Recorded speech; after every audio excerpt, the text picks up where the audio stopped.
संगीत रागी को दिखाइए ऑन एयर मेरे साथ। संगीत रागी जी जवाब दीजिए। संगीत जी, ये न्याय की बात है।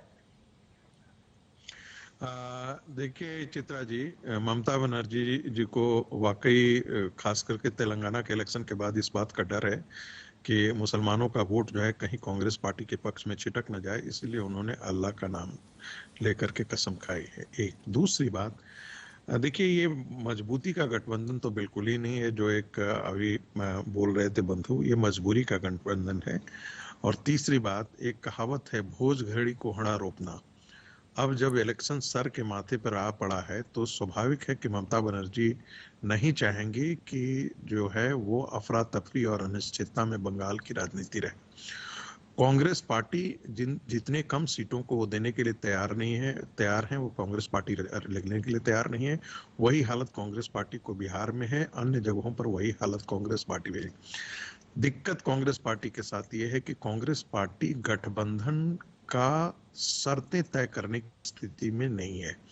जो भारतीय जनता पार्टी अपने घटक दलों के साथ गठबंधन की शर्तें तय करने की स्थिति में है, क्योंकि नरेंद्र मोदी वो व्यक्ति हैं जो उनके गठबंधन को साथ लेकर के चल सकते हैं और उनके लोगों को जिता भी सकते हैं। लेकिन कांग्रेस पार्टी के नेतृत्व में न वैसी क्षमता है, न दमखम है, न विचार है, न वो जिसको कह सकते हैं करिश्मेटिक लीडरशिप है, जो कि अपने गठबंधन के सहयोगियों को वो राजनीति में आने वाले चुनाव में वो मदद कर सके। इसलिए आज के दिन में देखेंगे कि ममता की पॉपुलैरिटी कहीं सोनिया गांधी से कई गुना आगे है। जो अन्य अखिलेश यादव अब उत्तर प्रदेश में कांग्रेस पार्टी को क्यों भाव देंगे? श्रीमती प्रियंका गांधी वाड्रा जो थी वो कांग्रेस पार्टी के इंचार्ज रही थी और नतीजा देखा था कि कांग्रेस पार्टी रायबरेली की अमेठी की सीट तक नहीं बचा पाई। और मजबूरी में जहां तक न्याय यात्रा का सवाल है, एक बात मैं जिक्र कर देना चाहता हूं क्योंकि हमारे पास समय कम ही होता है मूलतः। न्याय यात्रा एक ढंग से, मैं फिर बहुत गंभीरता के साथ कर रहा हूँ, कांग्रेस के अंदर की ही खेमाबंदी का प्रयोग है। न्याय यात्रा में कांग्रेस कैंप का ये न्याय यात्रा है जिससे प्रियंका गांधी वाड्रा भी रही है और संभवतः श्रीमती सोनिया गांधी भी इससे बहुत ज्यादा इसमें दिलचस्पी ले रही है या नहीं ले रही है, मुझे इसमें संदेह लग रहा है। कांग्रेस का नेतृत्व यदि होता तो प्रियंका गांधी वाड्रा भी जो है वो जाती, और ममता बनर्जी का और बाकी अन्य विपक्षी दलों का जो के साथ है यात्रा के प्रति संदेह उनमें जनता पार्टी में है। उनका 300 के लगभग से न्याय यात्रा, ये उनका कुछ तकनीकी दिक्कत आ रही है संगीत रागी जी। हाँ, आपकी आवाज पूरी साफ नहीं पहुंच पा रही। कुछ तकनीकी इनके सवालों पर जवाब दीजिए आप। मैं 30 सेकंड ही बोलूंगा, बाकी आप दूसरों को मौका दे दीजिए।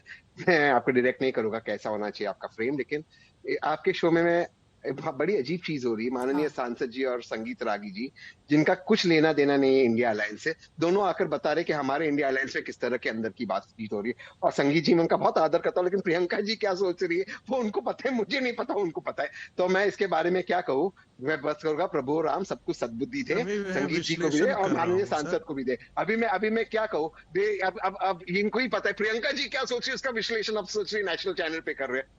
अब सोचिए, इसके मेरी पत्नी को नहीं मालूम, इनको पता है, तो ठीक है, अच्छी बात है भैया, भगवान राम आपको सद्बुद्धि दे। और क्या बोलूं मैं सर। संगीत रागी जी जल्दी से 2 लाइन में। ये कोई विश्लेषण, आपकी व्यक्तिगत टिप्पणी जो है वो नहीं रखती है। आपने व्यक्तिगत कहा ना सर, बंद कमरों के दरवाजे में बंद, वो खुश नहीं सुन लीजिए, एक मिनट नहीं सर, ये व्यक्तिगत था। आप ये कह रहे थे कि प्रियंका जी और राहुल जी के बीच में दो प्लीज आप टिप्पणी है सर। ठीक है, जल्दी ठीक है, जल्दी बोले संगीत रागी जी, 2 लाइन में जल्दी से प्लीज। नहीं प्लीज, ये गलत बात है, ये व्यक्तिगत टिप्पणी नहीं है, ये विश्लेषण है। और विश्लेषण इसलिए है कि उसके अपने मजबूत आधार हैं। ये सब कोई जानता है कि प्रियंका गांधी वाड्रा और राहुल गांधी के बीच में 2 कैंप कांग्रेस पार्टी के अंदर हैं। ये आपके घरेलू जानकारी आपकी नहीं हो या हो, उससे इस देश को कोई लेना देना नहीं है। आपके नेता राहुल गांधी है, प्रियंका गांधी से ये कोई मायने नहीं रखता है। चलिए ठीक है, हम इतना उस पे नहीं जाते हैं मौजूदा। ठीक है, आपकी बात समझ में आ गई। मलूक नागर जी वो कह रहे हैं कि इंडिया गठबंधन में बीएसपी शामिल नहीं है, लेकिन इंटरेस्ट इतना ज्यादा ले रही है बीएसपी। क्या है इसके पीछे की राजनीति सांसद साहब?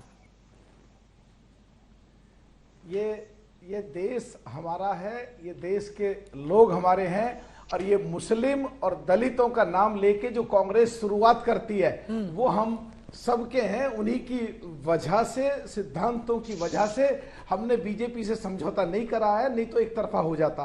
तो आज हमें भी हक है कि कांग्रेस की लीडरशिप में कोई कमी है, इसीलिए हम सो कॉल्ड इंडिया गठबंधन में नहीं है, दूर खड़े हैं। और अगर अपनी इनकी कोई जो कमी कोई निकालें, और जिस तरह ये कूद के बाहर आते हैं, जिस तरह इनके लीडर अखिलेश पखलेश कह के, जिस तरह इनके लीडर आधीर रंजन जी महामहिम राष्ट्रपति को भी नहीं छोड़ते, जिस तरह का इनका एटीट्यूड है, अभी इनके दिमाग में वो 80s की कांग्रेस है। इनको पता नहीं है कि अगर इनको मजबूत बनना है तो अपने साथियों को इज्जत देनी पड़ेगी, और ये टेलीविजन पे बैठ के भी और अपने सीट बंटवारे में भी जब बेइज्जती करेंगे तो ये कैसे सो कॉल्ड इंडिया गठबंधन मजबूत होगा, कैसे सब लोग इनके साथ चलेंगे। और जहां तक बात है, अभी तो 3 महीने के करीब चुनाव दूर है। अभी तो कोई 3 महीने नहीं, 1.5 महीने के बाद हो जाएगा इलेक्शन का ऐलान। कहाँ है मलूक नागर साहब आप? चुनाव की तारीखों का ऐलान तो आ जाएगा ना सामने। जब 6 महीने से कुछ तय नहीं हो पाया तो 1.5 महीने के भीतर क्या तय कर लेंगे? यही तो बड़ा सवाल है। शहजाद जी, मैं फौरन आपके पास आऊंगी, सांसद जी से एक और सवाल। मलूक नागर जी, मेरा ये सवाल है, देखिए बीएसपी सपा जब मिलकर लड़े थे तो आप लोगों को 15 सीटें मिली थी। बीएसपी और सपा जब अलग अलग लड़े थे तो बीएसपी को 1 भी सीट नहीं आई थी, समाजवादी पार्टी को 5 सीटें आई थी। तो इस तरह से तो फायदे में ही रहती है बीजेपी। जब आप अलग अलग लड़ेंगे तो बीजेपी की सीटें ज्यादा हो गई थी 2014 में। जब आप साथ में आए तो बीजेपी की सीटें थोड़ी ही सही लेकिन घटी थी। तो ये बात भी सच है कि अगर बीएसपी अलग रहेगी गठबंधन से, उसका सीधा फायदा बीजेपी को मिलेगा। तो चित्रा जी इसकी जिम्मेदारी सबसे बड़ी, जो सबसे विपक्ष की सबसे बड़ी पार्टी कांग्रेस है, इसकी जिम्मेदारी उस पार्टी की है, उसके नेताओं की है कि वो जो हम बीजेपी को हराना चाहते हैं, दलितों को ध्यान में रख के, मुस्लिमों को ध्यान में रख के, ये ऊपर वाले को ध्यान में रख के थोड़ा तरस खाएं, दूसरों की बेइज्जती ना करें, चोरी भी करें, हमारे विधायक डाका डाल के ले गए, बेइज्जती भी करें, ममता जी की बेइज्जती करें, केजरीवाल जी की बेइज्जती करें, अखिलेश जी की बेइज्जती करें, जैन जी की बेइज्जती करें, और फिर उठा करके ये भी सोचते हैं कि सब इनके पिछलग्गू बने। ठीक है, ये बिल्कुल इनके इस तरह के कि जिस तरीके के इनके बिहेवियर है, जिस तरीके से नेताओं से बात करते हैं, हाँ। ये कमजोर करने लग रहे हैं सारे पूरे। ठीक है, शहजाद पूनावाला जी, जितने भी पैनल विपक्षी दलों के हैं, आपस में उनके गठबंधन में किसी भी तरह की परेशानी हो, लेकिन सबका एजेंडा एक ही है, बीजेपी को हराना है। शहजाद जी। नहीं चित्रा जी, दरअसल बीजेपी को हराना नहीं, कांग्रेस को घटाना इनका असली एजेंडा है। यहां पर आकर कुछ भी कहे, पर वहां से कहते हैं बाय बाय बंगाल से कांग्रेस को, उत्तर प्रदेश से कहते हैं बाय बाय कांग्रेस, महाराष्ट्र से कह रहे बाय बाय कांग्रेस, केरल से कह रहे बाय बाय कांग्रेस। तो ये मोदी हटाओ तो कर भी नहीं पाएंगे, ये केवल कांग्रेस घटाओ के लिए एक हुए हैं। अच्छा, दूसरी बात तहसीन की मैं अग्री करता हूं, ये संगीत रागी जी कैसे बता सकते हैं इंडिया अलायंस में क्या चल रहा है, कांग्रेस में क्या चल रहा है? अच्छे से अच्छा मनोवैज्ञानिक शास्त्र भी नहीं बता सकता कि कांग्रेस सोचती क्या है और करती क्या। बताइए कि ये कांग्रेस बात करती है सीट शेयरिंग की, आम आदमी पार्टी से सिद्धू बोलते 40,000 करोड़ का घोटाला करते हैं, ये आम आदमी पार्टी के साथ सीट शेयरिंग की बात करते हैं। चित्रा जी क्या है, बताइए आप।